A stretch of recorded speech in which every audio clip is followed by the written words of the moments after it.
Bonjour à tous, j'espère que vous allez bien. Donc aujourd'hui, nouvelle vidéo mensuelle du bilan de mon PEA long terme à dividende de chez Bourse Direct en ce début août.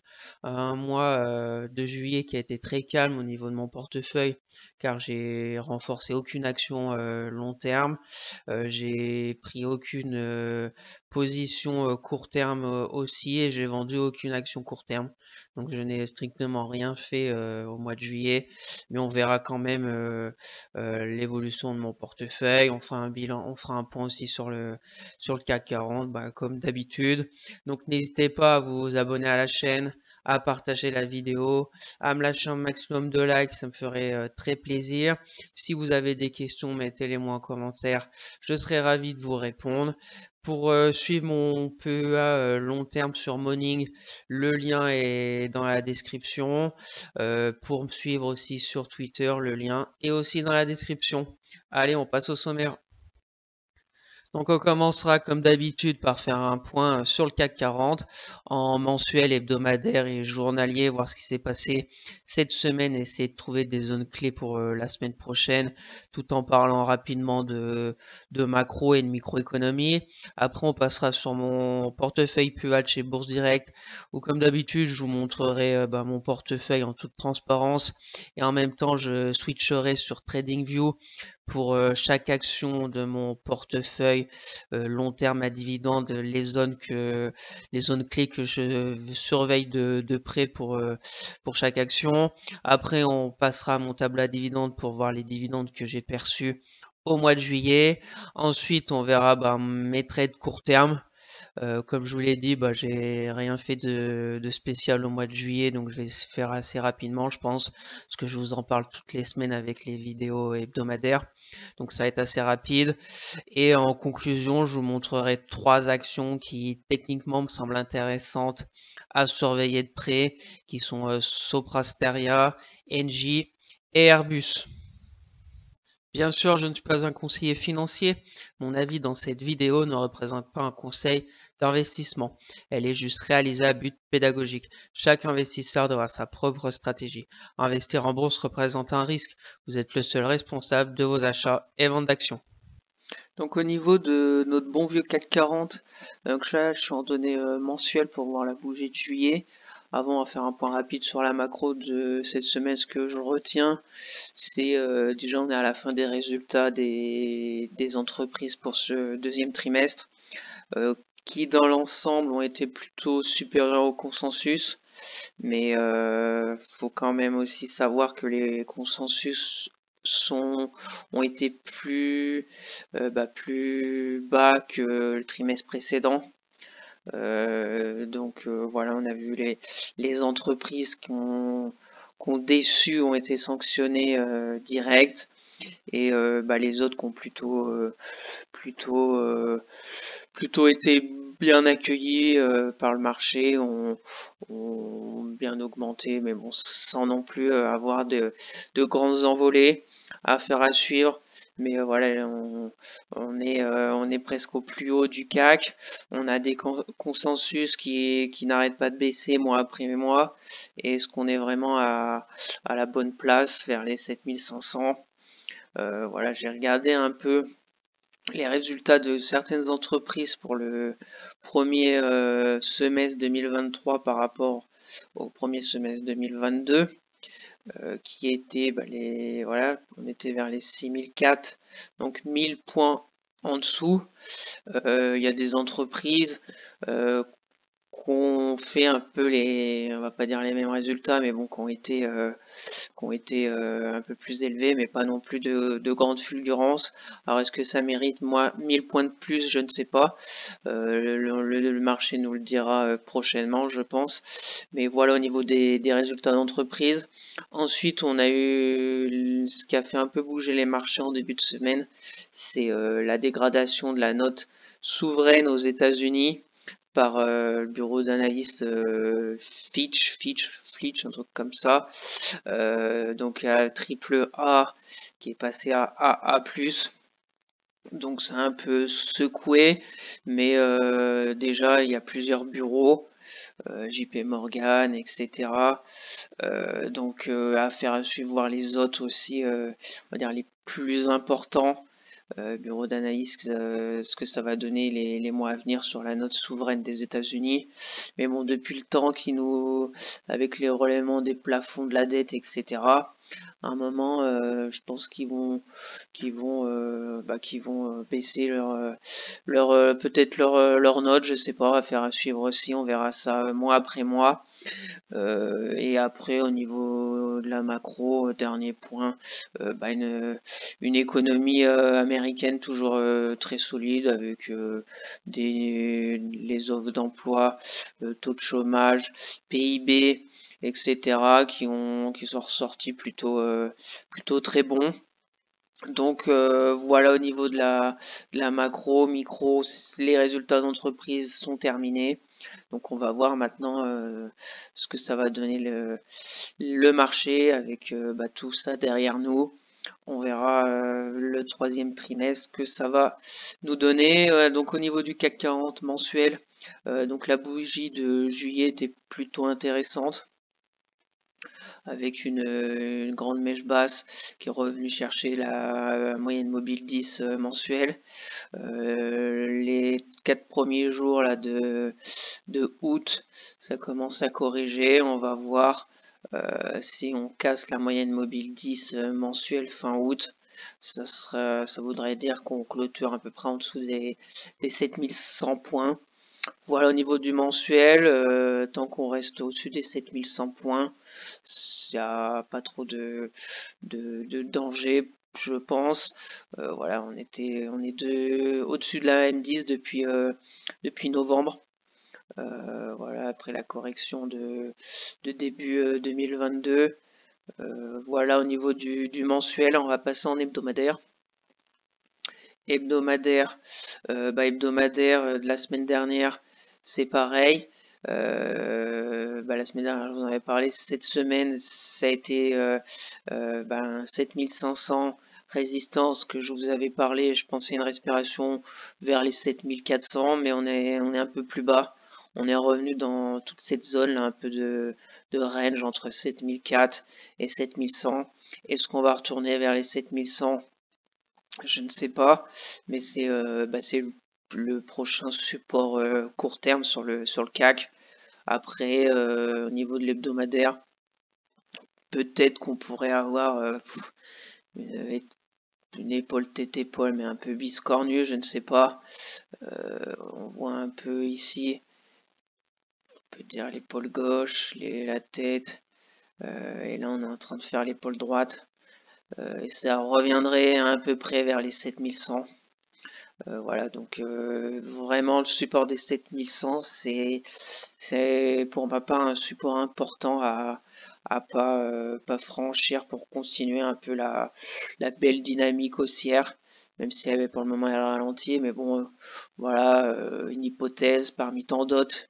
Épaule gauche, tête, épaule droite, est-ce qu'on va déclencher un peu cette figure? Si on déclenche, il faut à peu près mesurer ça, reporter le coup à la tête, ça ferait revenir vers les 6500. Et là, ça commencerait à avoir une plus belle correction. Voilà, on reviendrait un peu sur cette moyenne mobile 200 hebdo. Est-ce que c'est ce qui va se passer au mois de septembre? Je ne sais pas. Mais voilà, c'est une hypothèse parmi tant d'autres à ne peut-être pas exclure. Ce qui est sûr, c'est que les 7100 sont importants, je pense, que ce soit une épaule tête épaule ou même un support horizontal. Voilà au niveau de l'hebdomadaire. Après, au niveau du RSI, rien à signaler pour le moment. On est entre 60 et 40, donc en forme de range. Et au niveau du daily, cette semaine, donc lundi, on a été tester les 7005, petite mèche haute. Mardi, je crois que c'était la journée avec la dégradation de la note souveraine aux États-Unis, donc ça a un peu corrigé.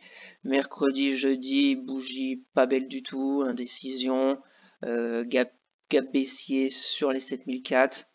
Et vendredi, un tout petit rebond. Donc là, on est un peu entre maintenant la résistance 7400 avec le gap baissier et le support à 7100. Donc à voir fin de semaine prochaine où est-ce qu'on va clôturer. Je pense qu'on pourrait revenir encore vers les 7100. On reviendrait vers la moyenne mobile 200 daily qu'on avait pu vu depuis novembre 2022, un peu en fin décembre, là on n'était pas très loin.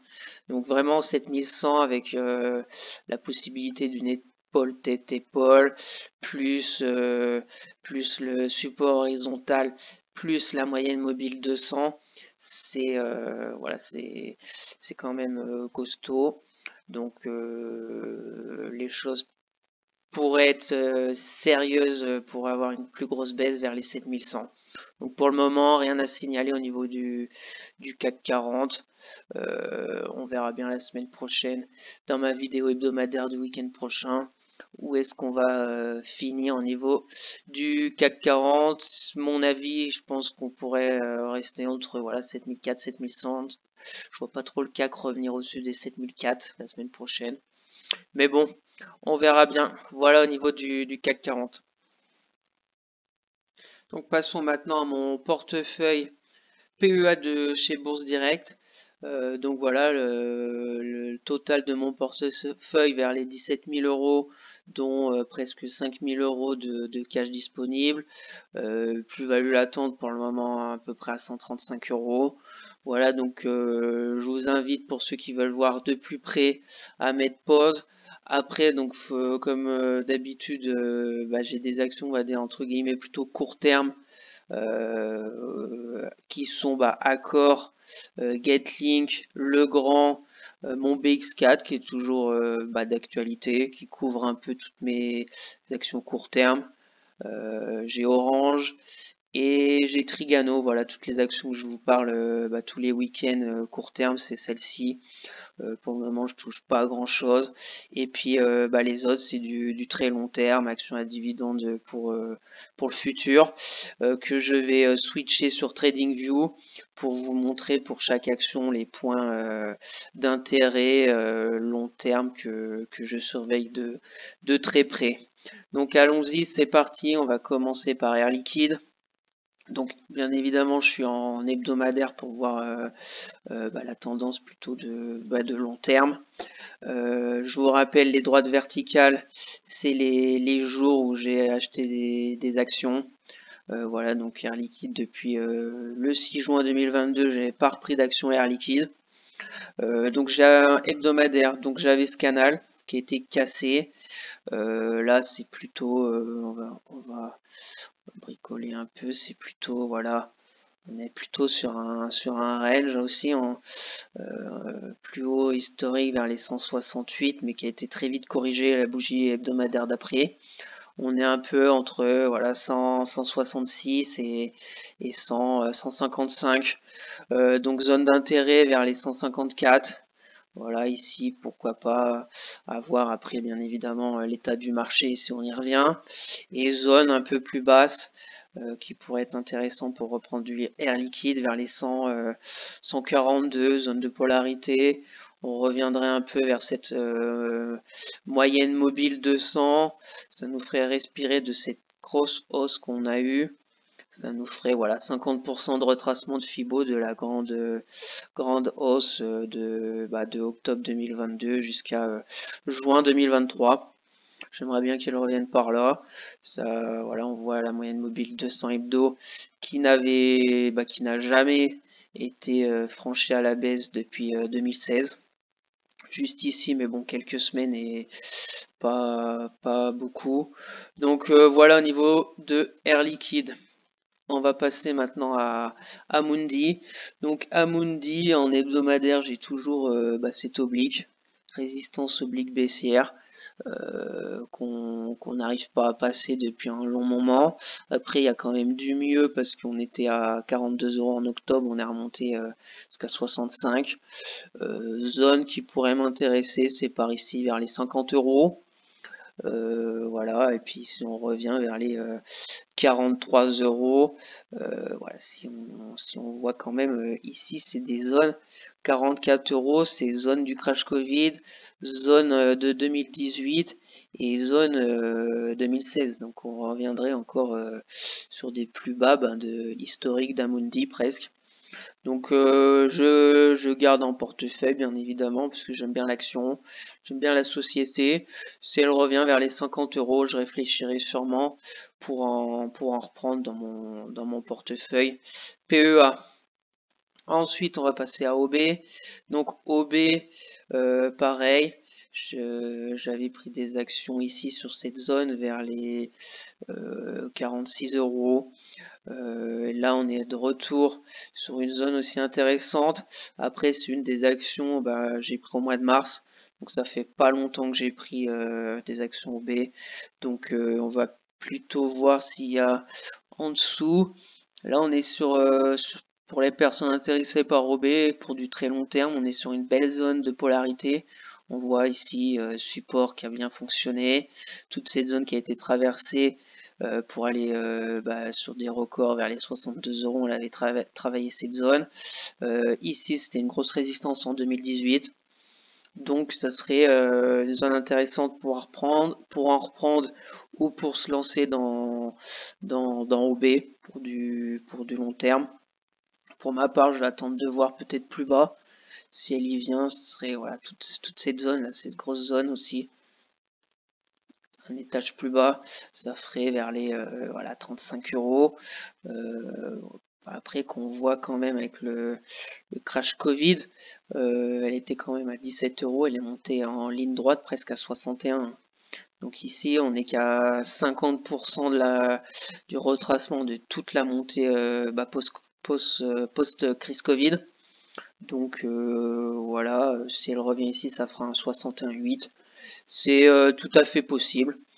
Société qui fondamentalement me plaît beaucoup, donc je garde tranquillement dans mon portefeuille PEA.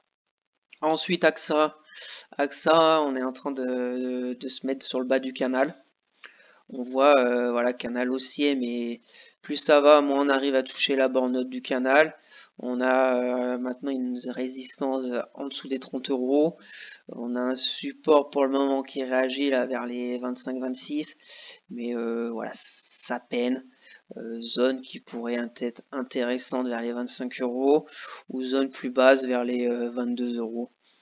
Voilà, après qu'on regarde AXA, c'est pas une valeur de croissance, on va dire les plus hauts c'est vers les 30 €, les plus bas c'est vers les 18 € si on enlève un peu la crise Covid. Donc si on fait moyenne 30, 18, voilà, vers les 24. C'est un peu la ligne médian d'AXA. Affaire à suivre aussi, je suis certainement pas pressé pour AXA, action à dividende très long terme. Ensuite, Capgemini, j'ai repris le 22 mai sur cette zone. C'est vraiment aussi range sur Capgemini. On voit haut du range 190 €, bas du range 152 €. Ce qui est un peu, ce qui est un peu triste. On va pas dire que c'est un peu triste, mais c'est qu'on n'arrive plus à revenir là-haut. On voit ici, on n'était pas revenu, on avait redescendu, on était revenu à 190. Là, on est repassé rapidement vers les 155 et là, on arrive à peine à monter à 180 €. Et là, on est déjà encore en train de corriger, de revenir rapidement sur cette grosse zone de support. Donc, est-ce qu'elle va encore tenir? Je ne sais pas. Il y a la moyenne mobile 200 aussi hebdo. Donc zone pour les personnes aussi intéressées par l'action qui est tout à fait convenable, je pense, de commencer une ligne tranquillement à bâtir du Capgemini. Si ça casse, après on n'a pas vraiment de grosses zones de support. On a ici, mais elle est très éloignée. Il va falloir voir si ça casse, comment ça construit. On a ici peut-être un gap haussier encore. Voilà, mais bon, on aura le temps d'en reparler, je pense, pour Capgemini. On va passer à Danone. Donc Danone, on est en dessous de la moyenne mobile de 100 hebdo. On l'avait franchi quelques semaines, mais on a vite corrigé. Vous voyez ces grosses bougies hebdomadaires. Voilà, c'est aussi c'est pas action de croissance, plutôt à dividende, ça swing un peu. Je suis pas pressé, zone qui pourrait être intéressante vers les 52 euros. On y arrive tranquillement sur Danone. Après, il y a bien évidemment 47, le bas de le bas de même fin 2020 et toute cette zone. Voilà au niveau de Danone. Ipsos, Ipsos, très gros canal haussier après le crash Covid. On était monté jusqu'à 61 euros et depuis qu'on a cassé ce canal, on voit que on a même une résistance un peu voilà oblique baissière. Et c'est tendance baissière. On voit première jambe de baisse, on corrige, mais on n'arrive pas à aller plus haut que les 58. On fait un rebond, on n'arrive pas à aller plus haut de 58. C'est des plus bas de plus en plus bas et des plus hauts de plus en plus bas aussi. Donc pour le moment, tendance baissière sur Ipsos. J'en avais repris à 47 euros au mois d'avril. Zone après, voilà, 43 voire 39 euros. On reviendrait vers la moyenne mobile de 100 hebdo. Si on remet rapidement les retracements de Fibo d'après crash Covid, voilà, là on est à 38,2 de retracement, donc il y a encore de la marge pour retracer toute cette hausse fulgurante d'Ipsos. Si on revient ici, on serait à peu près vers les 50%. Voilà, on va faire à suivre sur Ipsos, société qui, voilà, fondamentalement, j'aime bien aussi, dans un secteur intéressant. Ensuite, LVMH. Donc LVMH, canal haussier qui est en train de un peu, c'est pareil, on n'arrive plus à aller sur la borne haute, on est plutôt à la peine sur LVMH. Voilà, on est presque pareil, un peu une résistance maintenant oblique. Baissière. On est à la limite de revenir dans cette zone qui avait été travaillée ici de longues semaines pour nous donner de la force pour aller sur des records vers les 920. On y retourne presque. Affaire à suivre. Si on revient vers les 780, mes zones vraiment qui pourraient m'intéresser sur LVMH, ça serait 750. Est-ce qu'on va y revenir? Je ne sais pas. On est quand même très éloigné de la moyenne mobile de 100 hebdo. On voit que dans le passé, on y revient quand même, même si on l'a jamais franchi à la baisse depuis 2016. Crash Covid, on était revenu pas très loin. Ici, la seule fois que j'ai acheté des actions LVMH vers les 500, 160, voilà, on n'était pas non plus très très loin de cette moyenne mobile. Donc si on revient vers les 750, on serait pas non plus très très loin. Voilà, bien évidemment, je me fais pas de soucis pour LVMH. J'aimerais qu'elle revienne vers les 750 euros. Affaire à suivre, on verra ça mois après mois. Ensuite, Michelin. Michelin, il y a du mieux, mais on a déjà une semaine avec une belle bougie où on casse la résistance oblique. La semaine d'après, ça nous fait déjà un contre-pied. On n'arrive pas à vraiment s'extirper de cette résistance. Donc on va voir si on va retourner là-dedans, dans toute cette zone. J'aimerais bien qu'elle revienne vers les 25-24 euros. Voilà, j'ai une long support oblique haussier sur Michelin. Est-ce qu'on va y revenir? Je ne sais pas. Après, plutôt pour voilà, toute cette zone ici déjà. Allez, 25 euros, 26 euros, ça pourrait être intéressant pour reprendre du Michelin. En plus, les résultats ont été plutôt intéressants. Les résultats du premier semestre sur Michelin. Donc voilà, pour reprendre dans mon PEA, zone 25 euros, 26 qui pourrait être intéressant pour ma part. Maintenant, on va passer à Nexity. Donc Nexity est en train de dérouiller pas mal. Ça dérouille sur Nexity. Nexity, Vous voyez, j'en prends un peu tous les 2-3 mois là. Je sais pas, j'ai eu 3-4 mois. Dernièrement, février, j'en avais repris ici sur cette zone des 23 euros. Voilà. J'avais cette zone ici qui peut être intéressante vers les 17 euros, mais quand on voit les résultats qui ont été très mal accueillis par le marché, très moche, on peut déjà mettre ici. Mais là, on y est déjà sur cette grosse zone de support quand même qui date de... c'est des zones de prix qui étaient de 2008. Alors, est-ce que c'est exagéré? Je ne sais pas, mais est-ce que Nexity a la même, on va dire, a la même capacité financière que 2008? Pas du tout. Quand même, voilà, leader dans son domaine. Affaire à suivre. Le marché a toujours raison. On peut encore aller plus bas, hein, bien évidemment. Affaire à suivre. L'immobilier. Après, on a quoi là si on trouve une autre zone?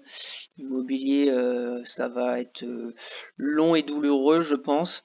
Mais je pense que le marché, c'est pas nouveau. Voilà, après on va peut-être pas aller là, mais après j'ai pas de zone vraiment. Allez, on va la mettre. Bon, si on retourne vers les 8 euros, on verra bien. On verra bien sur Nexity. Pour le moment, bien évidemment, voilà, je garde, mais quand vous voyez en mensuel, toutes ces bougies rouges mensuelles qui sont pas belles du tout depuis septembre 2021, c'est grosse chute. Voilà, je suis bien évidemment en moins-value de pas mal, mais je crois en l'avenir, peut-être pas avant 2024-2025. Mais voilà, après son dividende, on verra bien s'ils le coupent, s'ils le baissent, ce qu'ils en font. Voilà, c'est pour ça que je vous le répète sans cesse, diversifiez vos portefeuilles. Voilà, Nexity, c'est ma plus grande moins-value de mon portefeuille, mais avec les autres du LVMH, du Total, etc., ça contrebalance bien évidemment avec Nexity. Après, mais aussi bien évidemment, si vous avez Nexity, Atos et par exemple Téléperformance dans votre portefeuille, vous avez le tiercé des grandes baisses qui font mal de l'année. Voilà, après, pour ma part, j'ai que Nexity.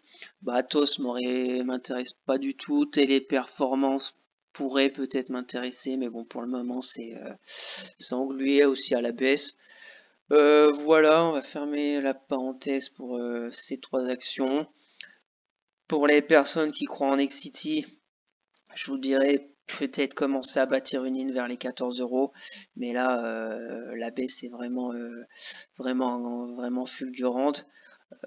Là, je pensais qu'on allait résister vers les 17 euros là, après ces 3-4 semaines, 5 semaines de stabilisation, mais on a eu 2 semaines encore très moches sur Nexity.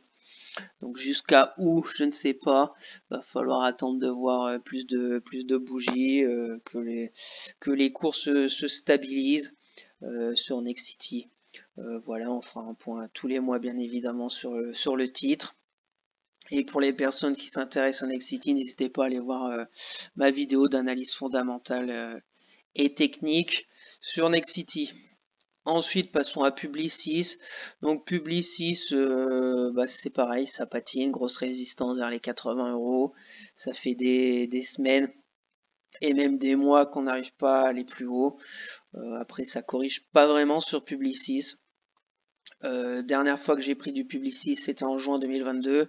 Zone qui pourrait m'intéresser vers les 65 euros. J'ai ce gros support oblique haussier sur Publicis. Voilà, affaire à suivre sur Publicis. Ensuite, Ruby. Donc Ruby, c'est pareil, c'est baissier, c'est pas joli. C'est en dessous MM200 hebdomadaire depuis mars 2020. On est sur des zones. Ici, j'avais cette zone qui pourrait être intéressante, mais pour le moment, elle a été franchie très rapidement, donc j'ai pas repris du Ruby. J'ai cette zone là vers les 21 euros qui pourrait être intéressante.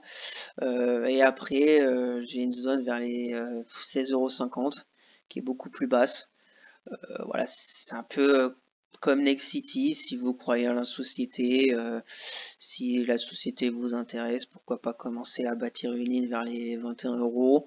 Et puis après, ben, vous verrez bien ce que ça va donner. Ou sinon bah, vous attendez que Ruby rebondisse vraiment nettement, qu'elle repasse au-dessus de la résistance oblique baissière, qu'elle repasse au-dessus des 29 euros. Et là, on serait plutôt sur une première baisse. Et là, vraiment le point bas des 21. Et après, ça reviendrait chercher la moyenne mobile de 100 hebdo. Voilà, deux stratégies. Soit vous attendez patiemment pour voir du mieux sur Ruby pour après prendre vers 29 euros. Ou vous prenez le point bas, mais on ne sait pas si c'est vraiment le point bas, si elle va encore à 17. Mais comme c'est pour du très long terme, voilà, 20 euros, 21 euros, je pourrais peut-être en reprendre, peut-être mois d'août, peut-être que ça sera Ruby que je vais prendre au mois d'août. Affaire à suivre aussi sur Ruby. Donc passons maintenant à Sanofi. Donc Sanofi, j'ai aussi en canal haussier, mais à faible pente haussière, on va dire, en hebdomadaire. Voilà, pareil, là on a vraiment la zone de résistance court terme, à moyen terme vers les 104 euros qu'on n'arrive pas du tout à passer. Là on vient de corriger sur une zone de polarité vers les 93 euros, zone bah, qui pourrait susciter des achats. Voilà, après, bas de canal pourrait être très intéressant vers les 85 euros pour du Sanofi. Après, bien évidemment, Sanofi, c'est pas une action de croissance. On voit, c'est pareil. Les plus hauts, c'est vers les 100 euros. Les plus bas, vers les 66. Donc vers 80, 85. Ça nous fait un peu une ligne du milieu. Voilà. Affaire à suivre, pas pressé bien évidemment pour Sanofi. Ensuite avec Schneider Electric, canal haussier qui est aussi un peu en péril, un peu comme LVMH. Voilà, on était dans un canal haussier plutôt bien respecté. On a peiné à aller chercher les 170 euros un peu sur ses plus hauts historiques. Ça n'avance plus, ça baisse plus trop non plus. C'est un peu un range entre 170 et 155. Voilà, 155, grosse zone de polarité qui pourrait m'intéresser sur Schneider. Et zone qui pourrait bien sûr plus m'intéresser, c'est vers les 142 euros, qui reviendrait un peu sur la moyenne mobile de 100 hebdo, qui joue plutôt bien son rôle de support dynamique sur Schneider. On a vu ici qu'on n'était pas loin. Là, on l'a un peu franchi avec la crise Covid. Là, on était un peu aussi passé en dessous quelques mois en 2019, mais voilà, plutôt une action bien sûr de croissance qui reste au-dessus de sa moyenne mobile 200 hebdomadaire. Si on regarde les Fibo avec par exemple après le Covid, là on avait retracé à peu près de 61,8 avec cette impulsion là la dernière. Voilà, si on revient là, ça ferait 50% vers les 140, tout à fait possible. Donc voilà, au niveau de Schneider Electric, très belle entreprise, fondamentalement aussi très très solide, que j'aime beaucoup. On va passer à Score. Donc Score en hebdomadaire, bah, il y a du mieux, il y a même du très mieux parce que octobre 2022 on était à 13,50 €, on est à presque 28 euros. On est en train de franchir la moyenne mobile 200 hebdomadaire qu'on avait pu franchir depuis le crash Covid, qu'on était pu repasser au-dessus. Maintenant, va falloir au moins rester quelques semaines, solidifier tout ça autour des 26 euros pour essayer d'aller plus haut. La résistance aussi oblique baissière est passée, mais bon, on n'est pas très loin non plus. Voilà, on a une tendance haussière, on voit très bien là, tac, tac, tac, tac, tac. Voilà, zone qui pourrait intéresser pour reprendre, si elle retourne là-dedans, bah, ça serait vers les 20 € pour score. Voilà, on va faire à suivre, mais elle est très intéressante court terme. On a presque repris toute la baisse de 2022. On est revenu ouais, sur les niveaux de la forte baisse du 16 mai. On a fait tout notre retard. Donc voilà au niveau de score. On va patienter. Steph, c'est pareil. Grosse résistance vers les 110 €. Ça patine. Ça veut pas aller plus haut. Est-ce que ça va corriger vers les 100 €? Zone qui pourrait m'intéresser. 100 €. Et voilà, ce serait une zone de bas de range. La polarité, si on va plus bas, 90 €. Voilà, bien évidemment affaire à suivre sur Steph, qui est une société aussi que j'aime bien. On va passer à Thales. Donc Thales, bah pareil, on est sur, allez, on va faire une petite résistance comme ça, résistance oblique. On est sur, là on avait eu longtemps un range entre 100, 125 et 110 € qu'on avait cassé. On avait fait un beau pullback, on était monté vers les 145 €, record historique pour Thales. Et là, on est en train de revenir sur cette zone de polarité qui normalement devrait susciter des acheteurs. On a vu avec cette mèche basse, avec toutes ces mèches basses, que pour le moment, quand on revient vers les 126 €, ça repart à la hausse. Mais voilà, ça repart quand même timidement à la hausse. Est-ce qu'on va revenir encore vers les 126 zone qui pourrait bien évidemment intéresser, ou vers les 100, si on retourne vraiment en dessous des 124 €, je pense qu'on pourrait très bien revenir dans le bas du range vers les 110 €. Faut aussi voir qu'on a toujours un gap haussier là avec l'invasion de l'Ukraine et armement, Thales avait explosé avec un gros gap haussier. Voilà, affaire à suivre sur Thales. Total Energy, j'avais ce canal haussier. Pour le moment, on est en dessous, c'est pareil, 60 €, on n'a pas réussi à la passer en 3-4 mois. On a été chercher cette zone vers les 51 €, zone qui pouvait m'intéresser, mais j'aimerais vraiment qu'elle revienne vers les 46 €, parce que voilà, Total, c'est un peu comme Sanofi, c'est des actions, voilà, 60 €, c'est vraiment le haut de l'action. 39, 40 €, c'est le bas. Voilà, donc 50 vers les 50 €, c'est un peu le milieu. Donc voilà, zone bien évidemment Total, action que j'adore pour du très long terme. Donc patience, affaire à suivre bien évidemment sur Total. Et on va finir avec Vinci. Vinci, canal haussier, pareil, on n'arrive pas à aller sur la borne haute, ça s'essouffle, 110 € résistance, zone de polarité vers les 100 €, on y revient ici. Donc peut-être intéressant pour en reprendre, sachant qu'en plus la dernière fois c'était en décembre 2020 que j'ai pris du Vinci. Voilà, soit vers les 100 €, si on revient un peu sur le bas du canal.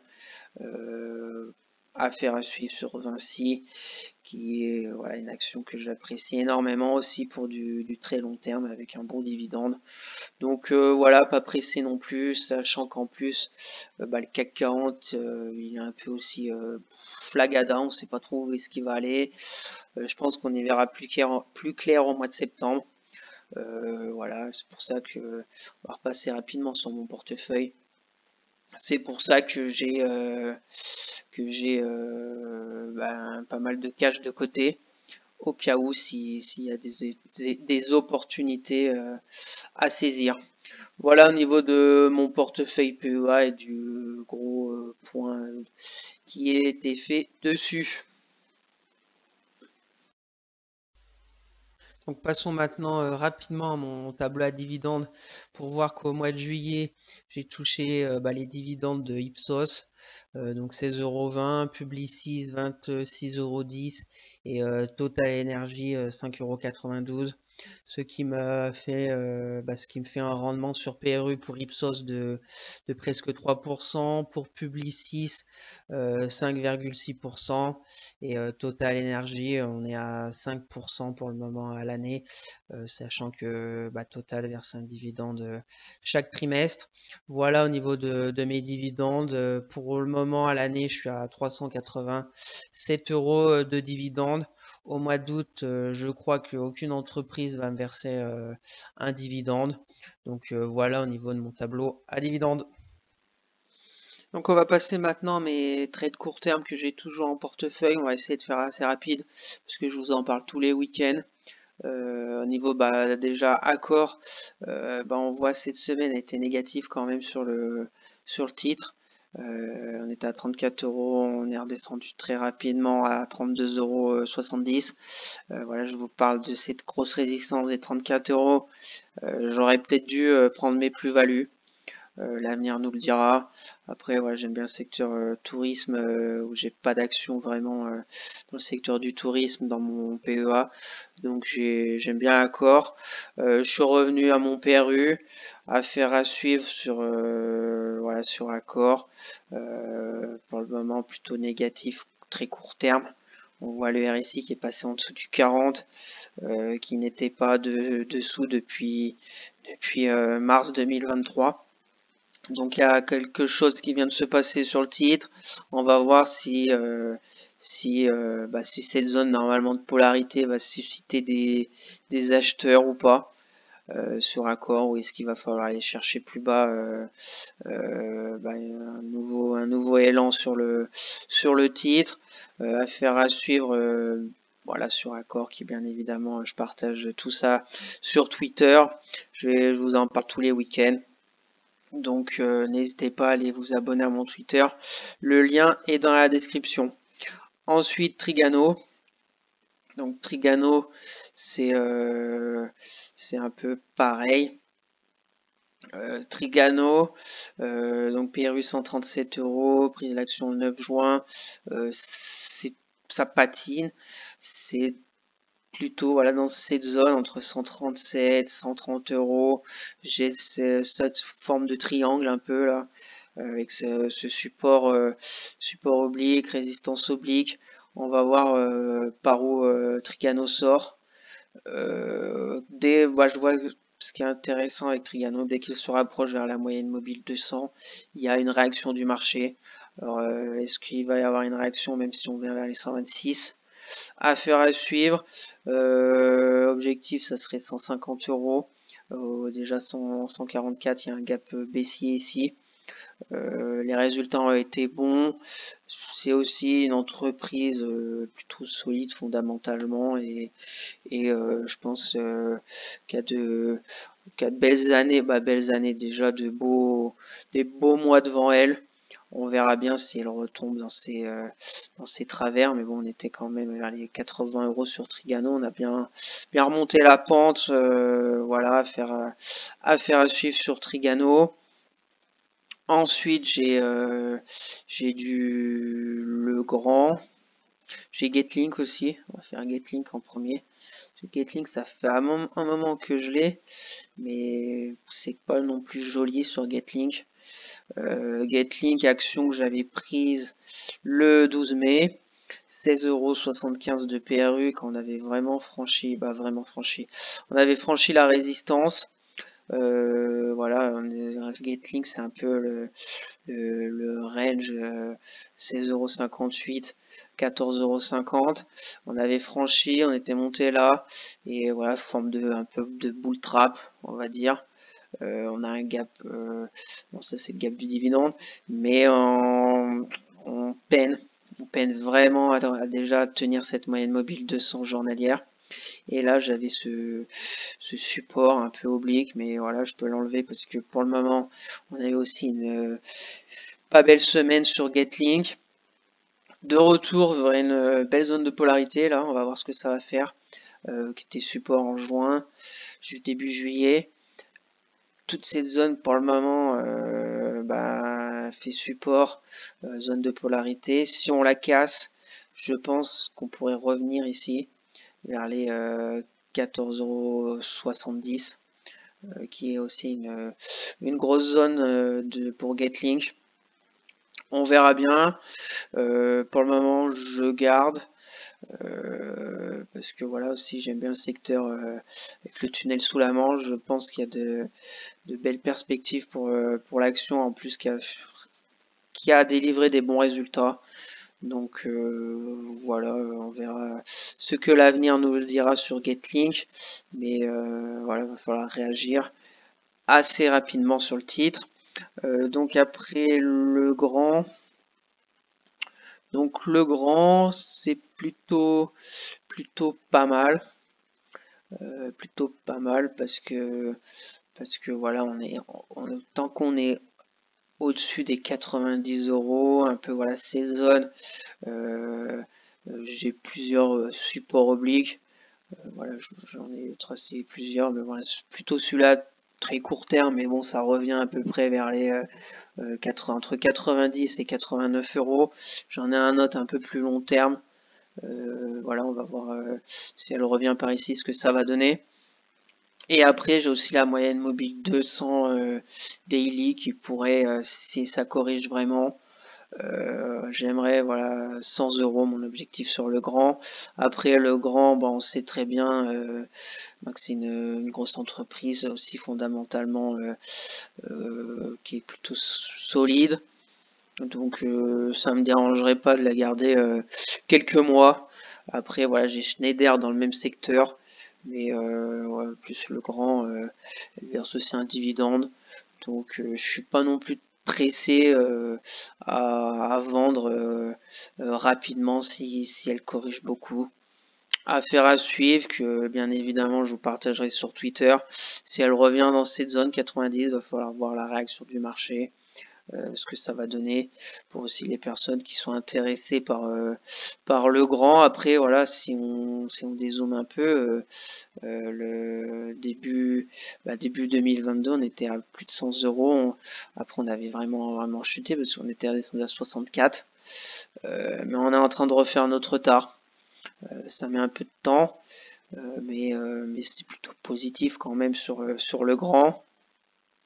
Ensuite, la dernière, c'est Orange. Orange, c'est un peu là, on est un peu au bord du précipice. Pourquoi? Parce que déjà, Orange, j'avais pris position ici, là, le 27 juin, PRU 10,52, parce que la moyenne mobile 200 journalière était plutôt intéressante. On avait eu cette belle envolée d'Orange avec ce gros gap haussier pour aller après chercher les presque 12 €. On avait corrigé, mais là on avait bien répondu ici. Ça nous avait fait un bon retracement de Fibo de la dernière impulsion, voilà, 61,8. Je me suis dit pourquoi pas qu'elle reparte. Elle était repartie vers les 11 €. J'aurais bien voulu qu'elle revienne un peu plus haut, mais pour le moment elle va plutôt vers le bas. C'est plutôt mauvais signe parce que là on est sur une grosse zone de polarité, j'ai une support oblique. Si vraiment on casse vraiment les 10 €, chiffre rond, etc., ça sentira plutôt mauvais pour Orange. Et on serait plutôt, voilà, vous voyez un peu cette figure, c'est à peu près la même figure. C'est à peu près la même chose ici, ici, et après on est revenu là. Et là on est à peu près la même chose, ici, ici. Et là on est en train de faire à peu près la même chose que ça là. Tac, tac. Et est-ce qu'on va refaire ça? C'est à peu près exactement la même chose. Donc ça m'arrangerait pas qu'elle revienne vers les 9 euros. Parce que contrairement à Legrand, Accor, Trigano, Orange, c'est pas trop ma tasse de thé fondamentalement. Voilà, après il y a le dividende, donc faudra voir. On va attendre de voir, mais pourquoi pas couper les pertes si perte il y a. Voilà au niveau d'Orange, indécision pour mon arbitrage au niveau d'Orange. Si vraiment ça casse les 10 euros, j'ai bien peur que ça accélère vers le sud. Voilà au niveau de mes trades court terme que j'ai toujours en portefeuille, que je vais faire suivre comme d'habitude sur Twitter. Et pour me suivre, le lien est dans la description. Donc passons rapidement maintenant à mon tableau de trading qui est le même que le mois dernier. Getlink ouvert au mois de mai que j'ai toujours en portefeuille. 14 euros que j'avais touché en dividende pour Getlink. Veralia que j'avais clôturé fin mai avec une perte d'à peu près 30 euros. Et puis bah, les autres que j'ai pris au mois de juin. Voilà au niveau de mon tableau de trading où je vous mets tout en toute transparence comme d'habitude. Et donc on va finir cette vidéo avec 3 actions qui ont retenu un peu mon attention pour voir ce que ça va donner la semaine prochaine. Que je vais faire suivre sur Twitter, bien évidemment, toute la semaine. Soprasteria, on voit, voilà, on était un peu englué là vers les 166 euros. Après, on a explosé en cassant la résistance. On est monté jusqu'à 196 euros. On a fait une belle latéralisation. On est revenu sur la belle zone de polarité. Qui a répondu présente, et après on s'est mis en tendance haussière avec ce support oblique haussier. La résistance des 196 euros a été franchie avec de la vitesse, avec une bougie de plus 12%. Le lendemain, ça a corrigé un petit peu, et voilà, vous voyez cette semaine des bougies avec très peu de volatilité, et on est retourné sur la moyenne mobile 10 et sur la zone de polarité qui est devenue maintenant support vers les 195 euros. Donc voilà, affaire à suivre sur Soprasteria. Si dans la semaine prochaine, on voit une belle bougie haussière avec un peu de volume quand même si je sais qu'on est au mois d'août. Voilà, si on a une belle bougie qui remonte vers les 199 euros, ça pourrait être intéressant. Voilà, 199 euros, je vais la mettre, tiens. Voilà, 199, tac. Si on a, ça pourrait relancer la dynamique. Ça voudrait dire que la zone de polarité a fonctionné. Ça nous fait quoi là? Si après on revient sur les plus hauts, ça ferait presque 5% vers les 208 euros. Et après, je pense que ça pourrait résister un peu. Mais voilà, ça peut se tenter. Bien évidemment, si ça casse le support, j'ai ce support oblique haussier qui pourrait aussi jouer son rôle. Mais bon, ça nous ferait encore descendre vers les 188 euros sur Soprasteria. Donc affaire à suivre. En plus, voilà, on a ça. On a le gap haussier qui était ouvert avec force. On a toutes ces zones.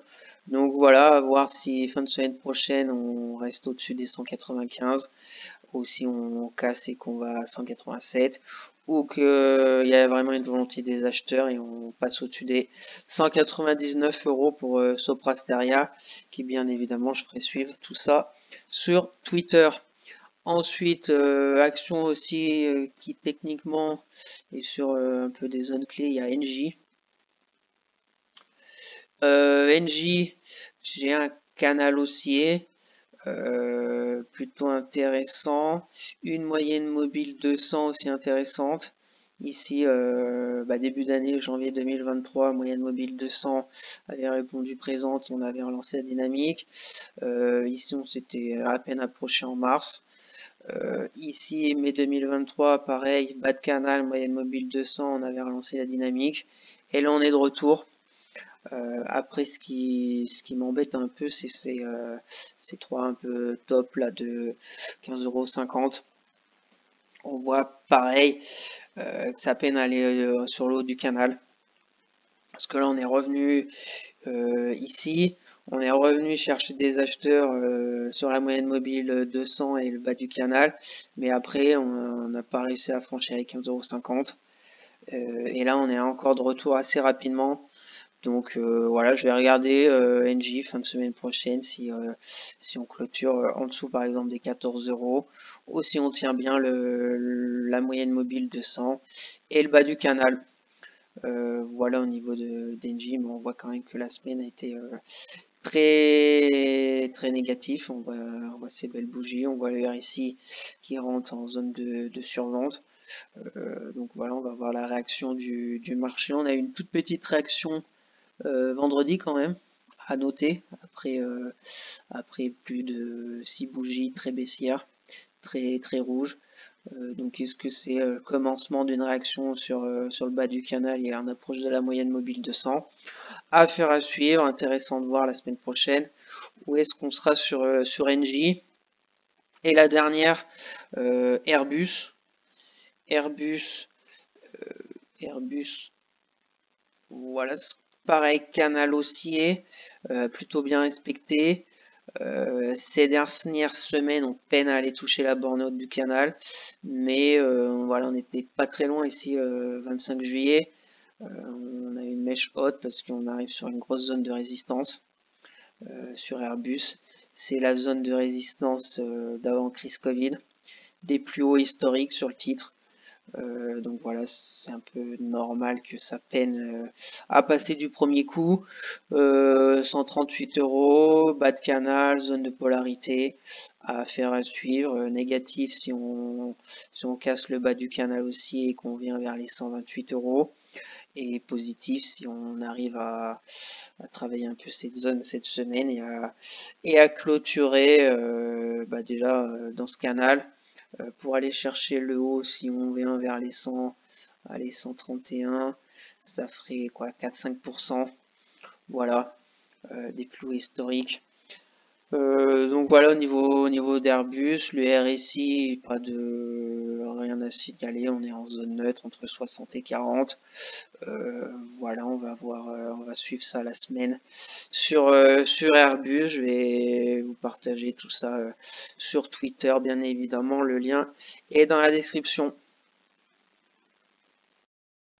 Donc merci à tous d'avoir suivi cette vidéo, j'espère que ça vous plaît, que chaque début de mois je vous fasse un gros récap de mon portefeuille PEA long terme en toute transparence, mes trades court terme, mes actions long terme avec les zones que je trouve intéressantes à regarder de près.